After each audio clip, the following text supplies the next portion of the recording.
This conference will now be recorded. Alrighty. So prior to today, we had two events of the main seminars talking about lean principles and lean manufacturing. That first one, we had an introduction of lean manufacturing, what it is, what are the 5 principles, and kind of that quote unquote functional playbook of there's a mix between culture and continual improvement that plays together kind of in that lean playbook. I don't know how many people on the call today were able to join that first seminar, first discussion. I think Angela may have been there.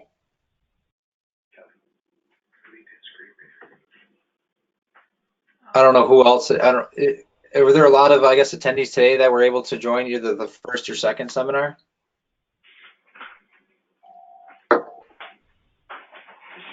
Yeah, we were on the first and second part.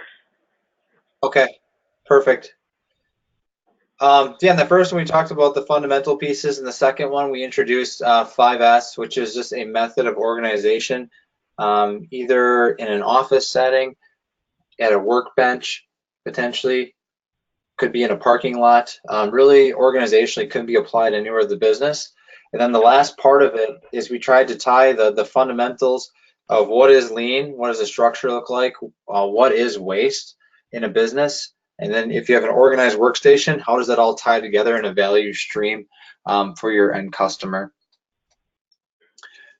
So on the next slides here, we basically just jump right into the different value streams that we've made different process changes for. My goal today was just to show kind of that end result. You know, it's quite the process to get to where we are with what we see on the screen here, to make that and actually decide where's a good start and end point to start a value stream, because it's not the easiest thing to do because you just can't see it. But it's just about picking a direction and going with it. And on here, what we have is the original calipering process. And how that started is you measure the tree diameter. And what I'm saying below there with 5S is supposed to be 5 seconds. So an individual will go out there and measure a tree. This is assuming that they're at the tree already and just focusing on the process of taking that measurement and seeing that measurement through to the point where it's recorded to inventory. So that first step illustrated on the screen is measuring that tree for 5 seconds. You see that dip down where there's a 0 and then an S. That's saying 0 seconds for a wait time to go on to the next step. So the next step after you measure a tree is to record that tree on a piece of paper or tablet, estimated to take another 5 seconds or so.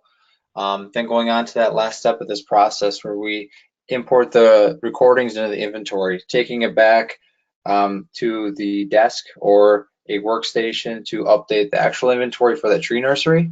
And over on the right hand side, what I'm trying to show there on that top piece is, in general, it might take about 4 hours to caliper your trees of actual value add time, and then the wait time could be 1 to 9 days, mainly driven by that step between the second and third, where they may or may not be entered right away, or they may or may not be put into a queue. So that's kind of at least a process, or at least example one at this point. I guess who here is familiar with the calipering process, or who does that today? There's from North Branch Nursery, Scott Hubbard and Tom Overhouse both do it. Okay.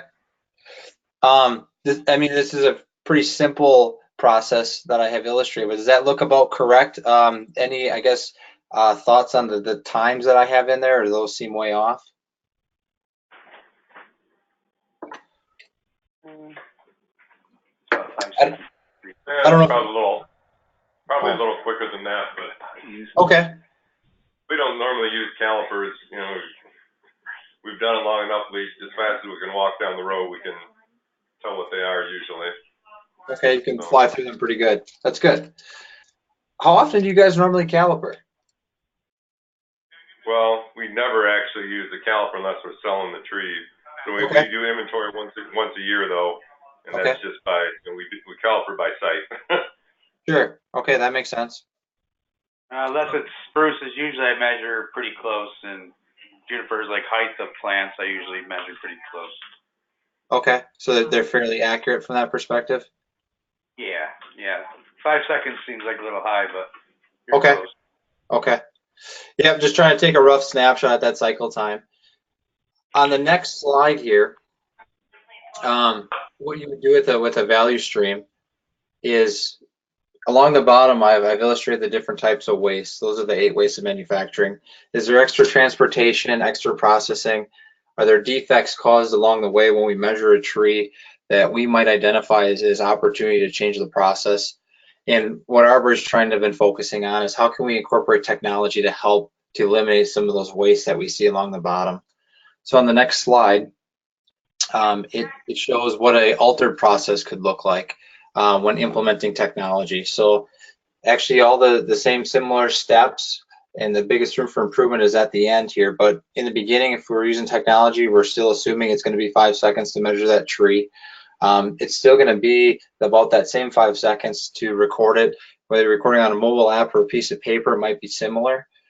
But where we really made the improvement, at least in this process map, is the end for importing the recordings to the inventory system. So the tablet, at least with the software, allows us to skip the last step of maybe queuing and waiting for a paper copy to be uploaded into a computer to update the inventory, because as it's being recorded at the tree, it'll update the inventory automatically in the system, thus giving you that accurate inventory right away. If you click to the next slide, you can just see the 2 processes staggered on top of each other. So that just kind of shows before and after the fact, using that same methodology in both of those, where that top line's trying to show the actual processing time and the bottom line's trying to show that wait time. If you click one more time, Matt, on the right-hand side, at least in our app, I've got just a rough visual of what it looks like when going in to enter that caliper size. The right-hand side shows 2 screenshots. So that top screenshot where the green circle is, that's where you actually select the size, and then the bottom window below that will actually appear for you to select that size. That's kind of what that process looks like when you enter it. But that's just one example of using that process map. Once you get to that point, looking at the processing time versus the wait time, identifying the 8 wastes of manufacturing within those, and then trying to reduce or cut those out. Make sense? Any comments or questions on that? So most of this is Scott with North Branch. So most, like on the column all the way to the right, where Yep. it has all your sizes and all that's usually in there, or do you have to input all that information? Where it says like 1.5 inches, 1.25 inches, then you have like your gallon sizes and all that. Is that usually in there, or do you have to actually have to put that in there yourself? Matt, I'll have to have you take that to make sure you answer it correctly. Yeah, so it's a one-time entry. So basically we import or bulk create all those options, like when you would first say implement our system. So then all those options, every time you're out in the field, they're all there. And all you have to do is check the little box on the right-hand side to select that option. So you're not actually retyping those sizes in over and over. The options are just living in the software. Obviously, there's an initial, onboarding phase where we have to get those sizes in the system, but once they're in there, they're there. And it's a very quick click of the finger, right, to select the checkbox to select the size that you want. Does that answer your question? Now, do you have to, like, when you go buy a tree, does it like all of a sudden like pop up on your screen, like when you're going by it, or how does that record as you go? I mean, how fast is like when you're recording? Like, yeah. So go ahead. So like when you're going by the tree, say I have like 60 in a row. Now each one of those might be a different size when you first initially do it. Now how's that supposed to caliper? I mean, how are you supposed to know what the caliper is after that? Yeah, so there's 2 options. You could scan the RFID on the individual tree, and that would pull up the profile, which is the screenshot on the top right on this slide. And then you could edit the size of that one individual tree, or you can use what we call caliper mode. in the mobile application. And so in caliper mode, the app will actually skip from profile to profile. So as you record a size, the app will select the next tree in that row and prompt you to record the next size. And so you can essentially row run without having to scan every RFID and know before changing the size, if that makes sense. So the software is like kind of smart to skip from profile to profile to make that process as efficient as possible. But I mean, in your case, if you guys are basically just using a visual of looking at the tree, yeah, I mean, the app will skip to the next tree and you look at the tree and then record the size, right? Unless you want to get more specific, then obviously you could throw a caliper or like an AM Leonard caliper stick on the tree and then record the size before you go to the next one. Just depends on how specific you want to get and how accurate you want to get. But if your visual measurements are pretty spot on, then yeah, I mean, you could essentially row run with this app on the phone or tablet, and that 4-second or 5-second recording, that's pretty close to what we've seen. Usually when you get caliper mode going in the app, we see about 4 seconds a tree typically, and kind of row running that way. So it's super efficient. Does that answer your question? Yes, thank you. Yep. All right, we can transition on to that next process if there's any other questions or comments. Yeah, and I think just to further answer your question too, is those other IDs, that diameter of 1 inch, 1 1/4, 1 1/2 are all entered up front, just due to customer feedback, because they wanted to make sure it was simple, that you could just point and click on things. You wouldn't have to be typing any of those attributes or numbers in there. Yeah. Perfect. All right. So we'll go on to the next process here, the inventory confirmation process. This one is when an order is placed, of the steps that we need to go through in order to verify that the inventory is in the actual nursery. So the first one on there is exporting that acknowledgement of sales and sending to an employee to confirm. So that process might take about 5 minutes upon printing and delivery. From there, there's a rough wait period. I know that wait period can vary quite a bit. And 90 minutes was just seemed to be the average one overall. So that's what I used, at least as for our example today. From there, there's about a 45-minute step where employee locates the plants out in the field and records the location and tags on the plants. So that whole step right there, I'm envisioning it from when they would pick up their confirmation paper, traverse out into the nursery, find it, and come all the way back to the point where they hand that sheet back in for that 45-minute period. Once that process is complete, there's some kind of wait period in there. 10 minutes seem to be the average for this example. Once that sheet's handed in with all the different locations, then it goes into another wait period for the office to record the change inventory in the system, whether confirming or denying that the plants are there and that they're ready for that sale. Then if there's any adjustments on the back end, then the inventory reports are adjusted for the sales reps on the end. Sometimes that's 0, sometimes it was more than 10. 10 seemed to be about a good average. So kind of looking at this process, looking at about 80 minutes of work time and about 280 minutes of wait time in between those steps.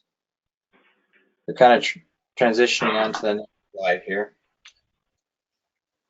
Kind of that same filter again. So within the processing time, what can we do to reduce any of the waiting? Maybe there's extra processing. Are we going to look for inventory items, the same ones all the time, that maybe there's a different method we could use to verify? Is there a lot of motion in trying to find the tags on the trees? Are the right people the ones going out there to find the tags? Are kind of all the questions we're asking ourselves through this step in the process.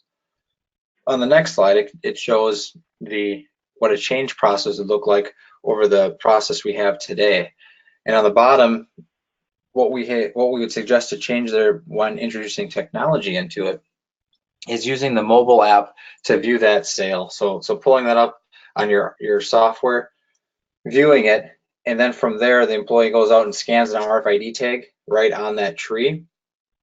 And along with that, that sale can tell you a location depending upon how much information you've entered in that software. Once you scan that tag, it tells you the history on that plant.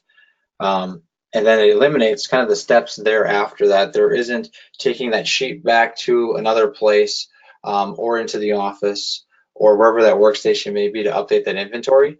And if it is wrong, the sales reports are going to get updated once that RFID tag is scanned and then associated with a sale.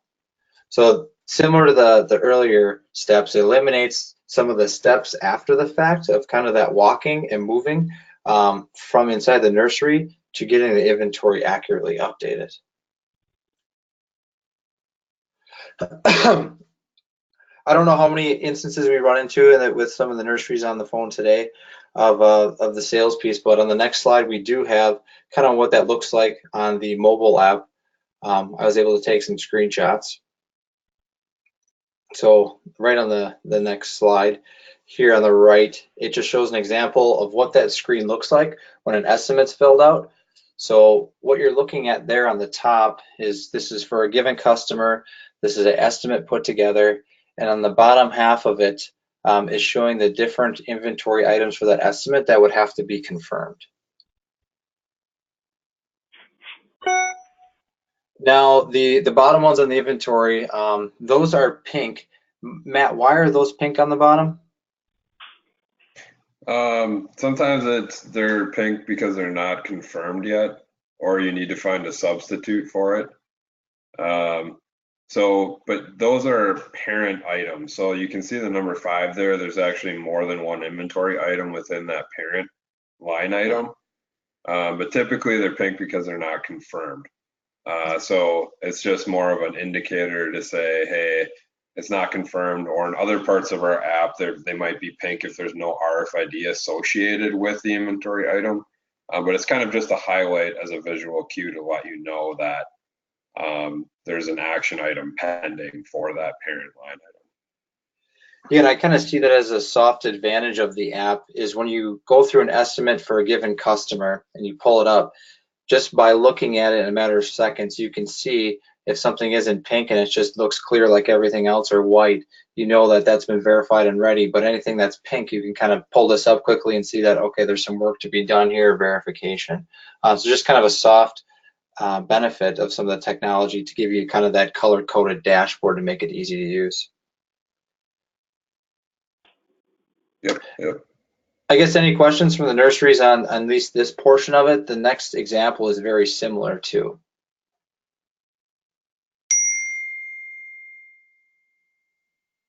So the substitution process kind of goes right in hand with that confirmation process. So this process would kind of start in the scenario where we went out to find a plant in a given area and we didn't have any left, and we would have to figure out what we're going to substitute in there to make up that difference or to sell it short. So in this case here, we would send an employee to find the substitute. Employee tags the substitute plant and records a new location. Then that sheet is handed in and goes through that similar process like we had done in the confirmation one, but this one just to substitute a new plant in and out. Looking at about a similar time, about potentially 85 minutes of labor time to do it and 115 minutes of just queue waiting time in between those different processes. So on the next slide here, cycle one more, Matt. Similar view where we're showing the before and after of those processes and the technology eliminating the back 3 steps of that, eliminating that process time and that wait time, allowing an individual to go out to where they need to find the locations and substitute that different material within the app, and then that is automatically adjusting all the inventory items in your sales reports. If you click one more slide, I do have some snapshots of what that looks like in the mobile app. So similar to the last pictures, that top one there within that landscaping customer, we had that now colored white down here, one that we wanted to substitute out. It's as simple as clicking on the 3 dots on the right hand side, and on the bottom you'll notice that menu pops up to substitute. At that point, you can scan your RFID to automatically substitute it or enter it in. But very simple, more of that pointing and clicking than entering numbers and data. Any questions, I guess, or thoughts on the substitution or confirmation process? Does those two kind of work together?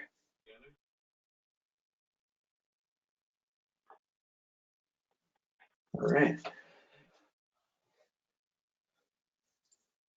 I guess with all the nurseries that are on today, is there anything that really stuck out that you heard that is either a nice feature to have or part of the process of value streaming that really helps create a kind of a black and white direction of which way to go?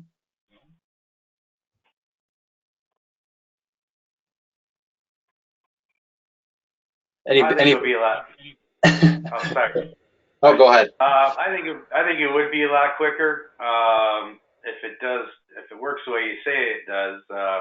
When you're going down the road, if you don't have to have a paper trail, it might be a lot easier. So that way, when you get down to the end of the row, that's already recorded, and then someone doesn't have to really have to mess with it again. So. Yep. Yeah, the biggest thing where I think I was trying to show with the value stream is when you kind of lay it out on paper like that and look at the different steps, it makes you think about it or look at that process different, because now there's a visual box for each step and then some time associated with it. So as you make changes to a process that you haven't changed yet, at least creates that visual way to identify where you need to make a change. The examples we looked at were before and after, so you already saw the changes, so it seems easy and simple. Now that you already know what the change is, but that's at least the value in that value stream map, is to visually illustrate where the steps are and where the time is being spent.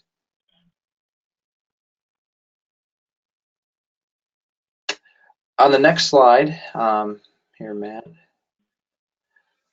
So an offering that we'll be having in the future is lean consulting services. And that can just be a continual education. That can be an introduction of, say, lean processes, or an introduction of group dynamics, because group dynamics and lean culture ultimately tie together. And in the future, we'll be offering a lean certification program. Right now, we're in process of finishing up our certification with the state. So what that would mean is that individuals at your different nurseries for 2-day workshops, where we'd physically come there, spend the first day going over the concepts, what are the wastes of manufacturing, what is 5S, what are the value streams, and the second day for that agenda would be spent picking an area and then applying all of those tools, with the goal being by the end of the second day, we've got to learn the terminology, and we've also exercised that terminology into a work center. Very small and simple, and I think very short in scope, but just so you can take it from classroom all the way to the end product, and then the individuals in those classes would be able to leave that class with actual lean certification. So just kind of a new exciting feature that we're looking at in the future.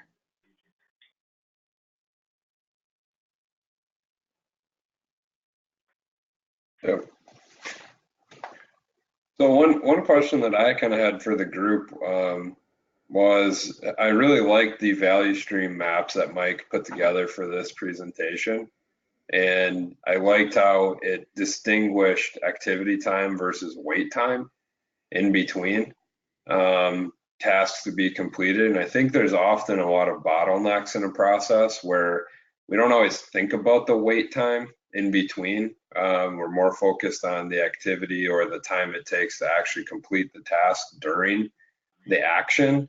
But one thing we see a lot, even with wait times, right, especially on the shipping end of things, let's say you're using a bulk scanning feature at a shipping dock for shipping verification. If a truck is packed incorrectly or loaded incorrectly and you don't catch the error until the truck is full, now you have the extra time of unloading the truck and repacking it or making that change, or potentially over shipping or under shipping to your customer, which there's a cost to that.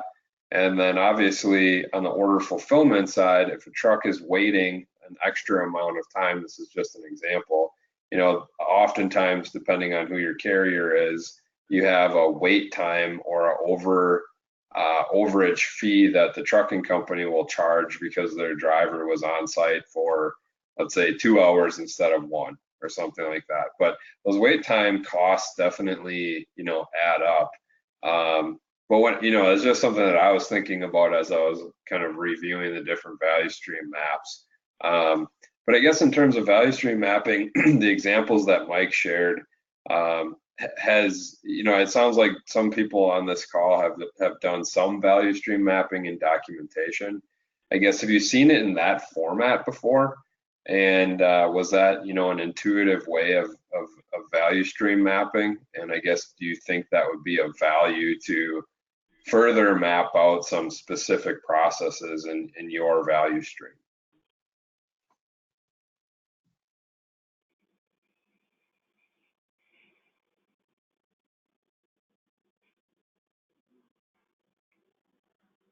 Any feedback on the value stream? I mean, did it give people some ideas? Yeah. Yeah, I think it makes sense, and how you guys laid it out. So it's important to go through like each step to kind of make sure you don't miss something. So I think that's part of it's helpful. And then assigning a time to each step is helpful, even if it's just a ballpark. All the steps. Yeah, absolutely. And it's interesting with the time piece, right? And Mike and I were kind of talking about this before we did it. There were just estimates, right? But obviously sometimes with value stream mapping, and Mike, you can speak to this better than I can, but you may have to do some time studies to actually figure out what is a good estimate on time. And, maybe you do a 1-day time study, or for a week, you spend, a week documenting the time taken to complete 4 or 5 different tasks, so you have good data for your value stream. I think with technology, especially software, right, because software is such an intangible that sometimes it's not as intuitive to see the time savings. But when you really do a value stream map like that, you can visually see the time that it saves, especially by using like a cloud-based software solution where there is no data entry when you get back to the office because the mobile app was synced, right, with the web application. And so you can kind of carve out that extra data entry from when you're doing something out in the field to when you're doing something in the office. Or a simple example of, if you're sending people out into the field to check what you have and where it's located, right? It's just a really basic example. You have a lot of extra transportation waste sending people out to verify, hey, do we have this species or variety back in block 7? It takes time to get there, and then it takes time to find what you're looking for, and then time to report back to the person who's asking. The person who's asking might be the person creating the order acknowledgement or estimate back in the office, right? So there's wait time in there. And obviously it's just cool to do the value stream mapping because there's a lot of little steps that add up significantly over time that sometimes we take for granted or don't necessarily think about in day-to-day activities. And I think another important piece of a value stream with the time study is I've seen teams where that can get it's a struggle. Well, how do I tie a time to it? And it's best for that team to kind of just work through it and comfortably come up with they feel is a good average or a good estimate and use that as their placeholder. Because when you change your process, you're going to end up going through that same methodology of, okay, this seems to be an average, and there's going to be a before and after snapshot, and that's really that first step 1. Okay, implement the change. I think I reduced 30 seconds out of this step. The critical part is getting someone to follow back up on that a month from now, verify, did that change actually implement any kind of time savings? And if so, now what are we doing with that extra time? Is that going to be allocated to another process? Can we do more quality inspection? Can we maybe get more revenue out without adding to our headcount to truly make that whole value stream go full circle? Because in some cases too, teams will find that they put their value stream together. Yes, I should have reduced a minute out of step 2, implement it. We let it run the cycle at least 3 times, then review. And in those cases, you might also learn that, hey, that value stream, I had some assumptions going into it that we have a lot more rework than we thought we had, or a lot more running to verify inventory than we thought we had. So you didn't have a good value stream to start with, and inherently you just start that process over again.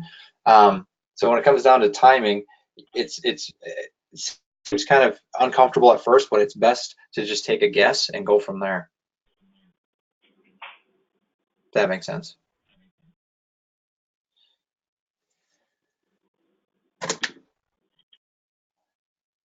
Yeah, I think that kind of concludes at least the value streams for today. Awesome.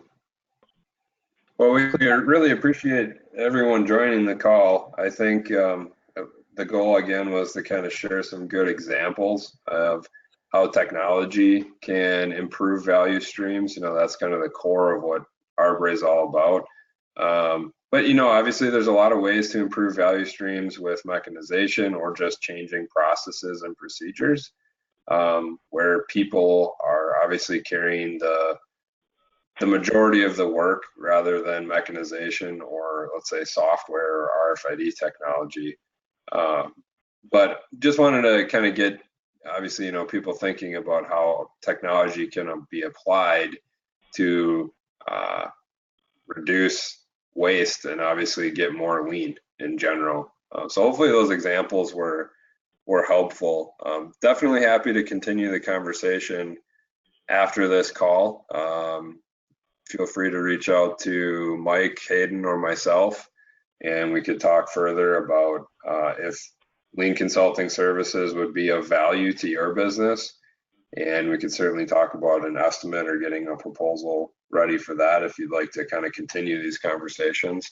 Or we may even want to talk about how some of the technology could be applied in certain areas, and you may have some inefficient, low-hanging fruit that technology would be a great kind of almost instant gratification in terms of getting some ROI on an efficiency gain. So any questions, comments, discussion points from here? Otherwise, I think we can conclude today's webinar and hopefully continue the conversation afterward.